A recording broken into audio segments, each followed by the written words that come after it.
Pri velikonočni vigiliji, ki jo je obhajal v baziliki svetega Petra, je papež Frančišek poudaril, da je velika noč praznik upanja, kajti Božja ljubezen nas nikoli ne razočara. Sveto mašo je začel pred baziliko, kjer je blagoslovil ogenj, med mašo pa podelil zakramente uvajanja v krščanstvo 12 ljudem iz Italije, Albanije, Kameruna, Koreje, Italije in Kitajske.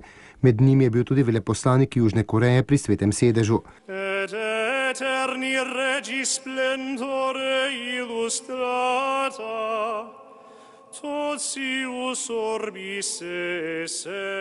Celoten papežev nagovor je povezala misel o upanju. Slednje je vodilo tudi Petra, da je tekel v Gospodovemu grobu.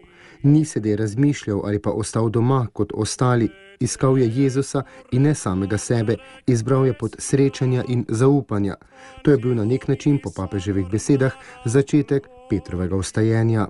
Apriamo al Signore i nostri sepolcri sigillati. Ognuno di noi li conosce. Odprimo Gospodu svoje zapečatene grobove, ki jih vsakdo od nas pozna, da vstopi Jezus in da življenje.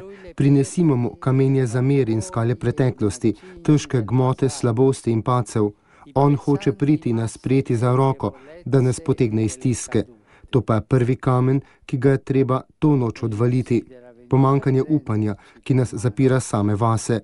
Naj nas Gospod osvobodi iz te strašne pasti, da ne bomo kristjani brez upanja, ki živijo, kakor da bi Gospod ne bi bil vstal in bi bile v središču našega življenja samo naše težave.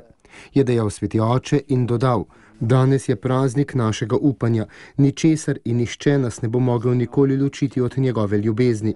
Polni te gotovosti pa smo po papeževih besedah kristjani poklicani pozabiti nase in z ljubeznijo vzbujati upanje v ljudeh, ki omahujejo pod težo življenja.